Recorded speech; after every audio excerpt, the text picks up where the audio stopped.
Armenia's Statistical Committee has announced that in the month of March, 140 homes were bought by foreigners in Armenia, 68 properties were purchased by Russians, 30 properties were bought by US citizens, and 22 by European Union nationals. 79 of the 140 properties were located in Yerevan. Interestingly, 221 properties were also sold by people with Russian citizenship. In total, 4,859 transactions were made in the Armenian real estate market in March, which was almost identical to last year's figures.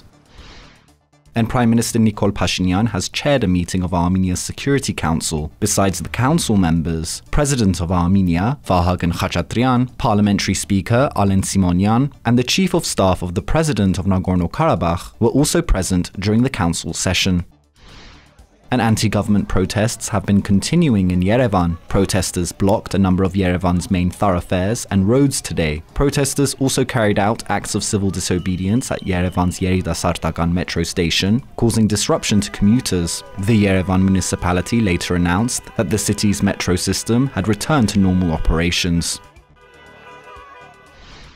And yesterday, Pashinyan met with the executive director of the World Trade Centers Association and other investors. The sides discussed the possibility of opening a World Trade Center in Yerevan, which has received approval from the World Trade Organization. The sides agreed to continue talks and start putting together a roadmap for future steps.